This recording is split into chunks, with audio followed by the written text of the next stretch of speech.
Assalamualaikum, students. Okay, we are discussing about the problems of chapter number 3.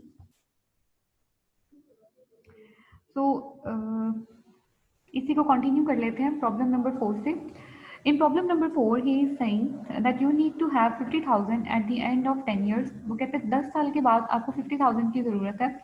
अगर 10 साल के बाद आपको एक अमाउंट की ज़रूरत है, it means he is talking about the future value. ठीक है, फ्यूचर वैल्यू मीन्स कि वो आपको बता रहे कि 10 साल के बाद आपको इतनी अमाउंट की ज़रूरत है. तो ये जो 50,000 है ये एक फ्यूचर वैल्यू है जो कि हमें 10 साल बाद इसकी ज़रूरत पड़ेगी. टू क्यूमुलेट दिस सम, इस सम को एक्यूमुलेट करने के लिए, जमा करने के लिए, you have decided to save a certain amount at the end of each of the next 10 years. कहता है इस अमाउंट को एक्यूमुलेट करने के लिए यू हैव डिसाइडेड, आपने डिसाइड किया है कि आप टू सेव, क्या आप सेव करेंगे अ सर्टेन अमाउंट, एक specific amount at the end of each of the next 10 years, अगले 10 सालों में हर साल के एंड पर. ठीक है, नेक्स्ट 10 ईयर्स में हर ईयर के एंड पर आप एक स्पेसिफिक अमाउंट जो है वो अपने पास क्या करेंगे, आप अपने पास जो है वो सेव करेंगे. और वो कब कब करेंगे, eight the end of each of the next 10 years. 10 सालों में से हर साल के एंड पर एक स्पेसिफिक अमाउंट. अगर एट द एंड की बात हो गई है तो इसका मतलब है कि वो अगर एन्युटी की बात करेगा तो वो ऑर्डिनरी एन्युटी होगी, बल्कि वो एन्युटी की बात करें क्योंकि eight the end of next each की बात करें, हर साल के एंड पे अगर एक ही स्पेसिफिक अमाउंट, सर्टेन अमाउंट जमा होगी तो इसका मतलब है एन्युटी की दोनों कंडीशंस मीट हो गई हैं. एट द एंड की बात करें तो इसका मतलब ऑर्डिनरी एन्युटी है.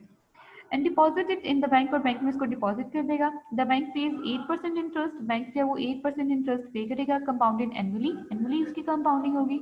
For the long term deposits के ऊपर कहते हैं द बैंक जो है ना वो लॉन्ग टर्म डिपॉजिट्स के ऊपर 8% कंपाउंड इंटरेस्ट है वो पे करा. How much will you have to save each year, आपको हर साल कितनी अमाउंट सेव करने की ज़रूरत है. अब अगर हम देखें तो ऑर्डिनरी एन्युटी का क्वेश्चन है, फ्यूचर वैल्यू आपको गिवन है और 10 ईयर्स आपके पास एन है और ये आपके पास 8% जो आपके पास आई गिवन है. तो अगर हम इसका सोल्यूशन चेक करते हैं तो बेसिकली फ्यूचर वैल्यू हमारे पास मौजूद है ना, तो हम लोग क्या करेंगे, ऑर्डिनरी एन्युटी फ्यूचर वैल्यू का फॉर्मूला यहाँ पर अप्लाई कर देंगे. ठीक है,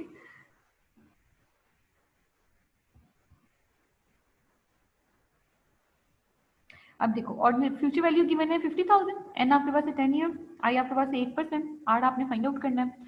तो सिंपल फ्यूचर वैल्यू ऑर्डिनरी एनविटी का फॉर्मूला लगाएंगे क्योंकि फ्यूचर वैल्यू ऑर्डिनरी एनविटी हमारे पास मौजूद है ना, तो उसी का फॉर्मूला पुट कर लेते हैं. 50,000 हमारे पास मौजूद है, आर हमें फाइंड आउट करना है क्योंकि आर कैश फ्लो है जो कि हमने हर साल ही सेव करना है. और यहाँ पे हमारे पास क्या है, फ्यूचर वैल्यू इंटरेस्ट फैक्टर एनविटी, इसकी जगह पे आप अपना फॉर्मूला भी यूज करेंगे, कर सकते हैं 1 + i raise to the power n - 1 over i, जो मैंने ऑलरेडी आप लोगों को बताया हुआ था. इस फैक्टर को यहाँ पे सॉल्व करेंगे, सॉल्व करने के बाद जो वैल्यू आएगी वो 50,000 के साथ डिवाइड होगी, तो आपके पास क्या आ जाएगा, आपके पास आर की वैल्यू आ जाएगी. और इस तरह से आप क्या सॉल्व कर लेंगे, क्वेश्चन नंबर 4 आपका सॉल्व हो जाएगा. Now let's see the question number 5. Question number 5 में कहते हैं सेम एज प्रॉब्लम 4 अबव. वो कहते हैं प्रॉब्लम जैसे जैसे प्रॉब्लम 4 अबव है ना, बिल्कुल वैसे ही, except that you deposit a certain amount at the beginning of each of the next 10 years. कहते हैं एक्सेप्ट, ये यहाँ पे मुझे क्या कहा था, you save a certain amount at the end of each of the next 10 years, आप 10 सालों के एंड पे करेंगे. यहाँ पे उसने क्या कहा, you deposit a certain amount at the beginning, शुरू में. अगर शुरू में कराएंगे तो कौन सी एन्युटी होगी, डेफिनेटली एन्युटी ड्यू, क्योंकि ऑर्डिनरी एन्युटी में एट द एंड हम वो पेमेंट्स देते थे और एन्युटी ड्यू में क्या था, at the beginning of the year. Then how much will you have to save each year, तो आपको हर साल कितनी अमाउंट सेव करनी पड़ेगी. इस बार हमारे पास जो फ्यूचर वैल्यू मौजूद है वो फ्यूचर वैल्यू एन्युटी ड्यू में मौजूद है. इस बार हम एन्युटी ड्यू का फॉर्मूला लगाएंगे. एन्युटी ड्यू में हम सिंपल जो करते हैं 1 + i raise to the power n - 1 over i, तो 1 + i का एक एक्स्ट्रा फैक्टर हम उसके साथ क्या करेंगे, मल्टीप्लाई कर लेंगे. एन्युटी ड्यू में फ्यूचर वैल्यू, एनविटी ड्यू हमारे पास मौजूद है 50,000, एन 10 ईयर्स है, आई 8% है, आर फाइंड आउट करना है. तो फ्यूचर वैल्यू एनविटी ड्यू कितनी थी 10 ईयर्स के लिए 50,000. वही वाला future value interest factor एनविटी due का भी वो ले सकते हैं और प्लस उसको 1 + i जो उसका एक एक्स्ट्रा फैक्टर था उससे मल्टीप्लाई करेंगे.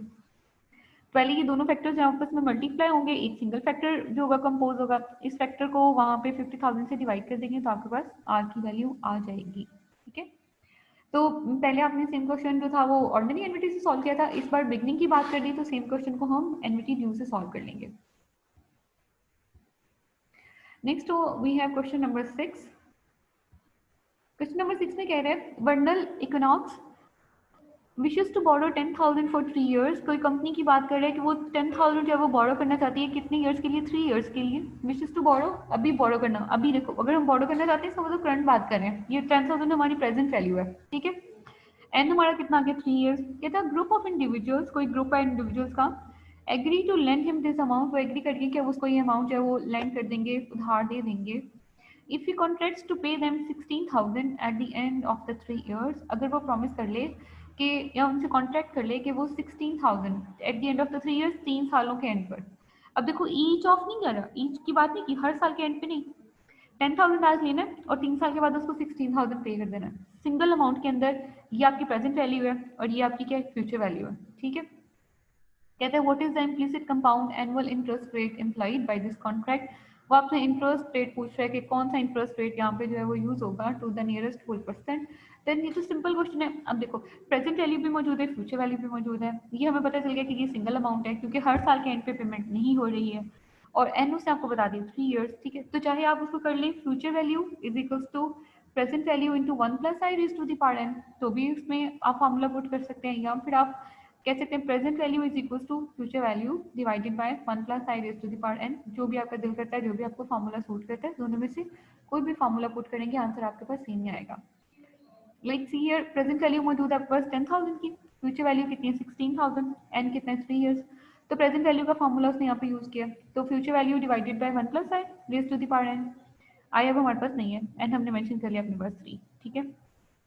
अब यहाँ पर ये वाला जो 3 था वो ये जो 16,000 मल्टीप्लाई हो रहा था 10,000 के साथ जाके डिवाइड हो गया, तो हमारे पास वेक्टर आ गया 0.653। ये जो यहाँ पर आपके पास 3 मौजूद था उस तरफ चला जाएगा इज इक्वल्स टू 1। यहाँ पर वो बेसिकली जो 0.625 है इसने उसको टेबल से भी उसकी वैल्यू जो है वो चेक किया।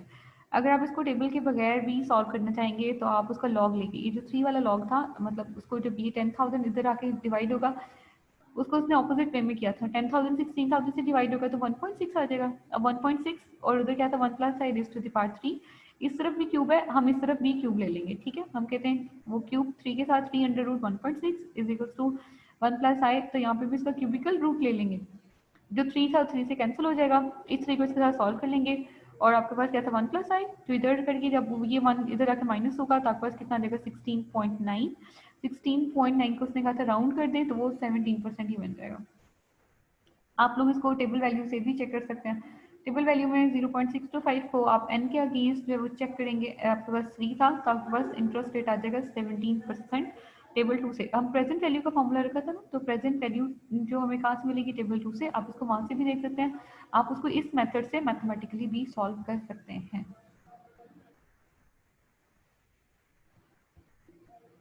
ओके नेक्स्ट आ जाओ प्रॉब्लम नंबर 7। प्रॉब्लम नंबर 7 में कह रहे हैं you have been offered a note with 4 years to maturity. वो कहते हैं आपको एक नोट ऑफर किया जा रहा है और वो 4 साल बाद मैच्योर होगा, which will pay 3,000 eight the end of each of the 4 years। वो कहते हैं जो चारों साल मतलब 4 साल बाद उसने मैच्योर होना है, लेकिन which will pay 3,000 eight the end of each of the 4 years, लेकिन वो कहते हैं चारों सालों के एंड पर वो आपको 3,000 पे करता रहेगा। The price of the note is to use 10,200, ये उसकी प्रेजेंट वैल्यू आ गई है। कहते हैं अगर आप एक नोट जो है ना वो परचेज कर लेंगे, परचेज करेंगे तो नोट की जो वैल्यू है आज कितने का आपको पड़ेगा 10,200 का, और उसके साथ उसके फीचर में ये है कि वो आपको हर साल कितना पे करता रहेगा। उसने आज भी आपको प्रेजेंट वैल्यू भी बता दी है और आज भी बता दिया 3,000 का। से what is the implicit compound annual interest rate you will receive, आप उसके ऊपर कौन सा जो है compound annual rate of interest है वो फाइंड आउट करेंगे।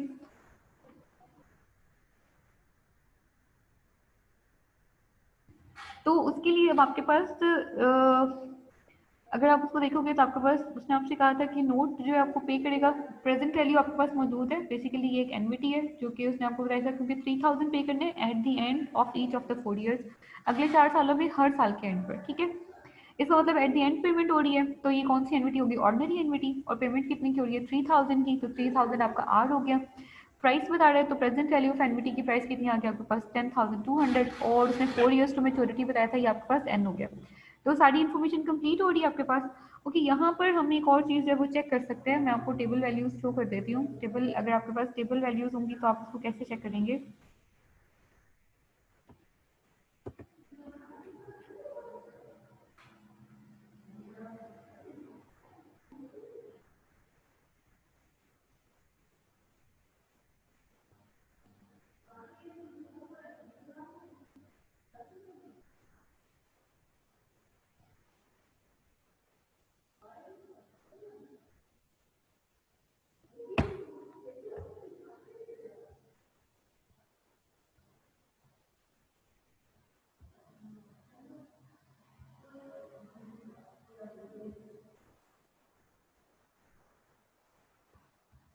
Like see here these are the table values. Table values मैं आपको भी दिखाती हूँ। पहले ज़रा इस क्वेश्चन के एरिया हम देख लें। क्वेश्चन नंबर 7 में उसने आपको बताया था कि एन आपके पास 4 ईयर्स था और उसने आपको बताया था 3000 और प्रेजेंट वैल्यू जो उसकी एनवीटी की थी वो थी आपके पास 10,200। ये जो प्रेजेंट वैल्यू थी ये हमारे पास मौजूद थी एनवीटी की, और ये ऑर्डनरी एनवीटी थी। ऑर्डनरी एनवीटी 10,200 आ गया। आर आपके पास मौजूद था 3000, और फार्मूला यहाँ पे टेबल वैल्यू से ही लगेगा। तो present value interest factor NVT है। Present value interest factor NVT का जो टेबल है वो टेबल 4 है। टेबल 4 से जो आपने इसकी वैल्यूज को कैलकुलेट करना है। आई आपके पास मौजूद नहीं है, एन आपके पास मौजूद है 4 ईयर्स का। 3000 उस तरफ जाके डिवाइड होगा तो आपके पास कितना आ जाएगा 3.4। अब अगर मैं आपको दिखाऊं तो बेसिकली यहाँ पर ये आपका जो वैल्यू मौजूद है ये टेबल 1 है,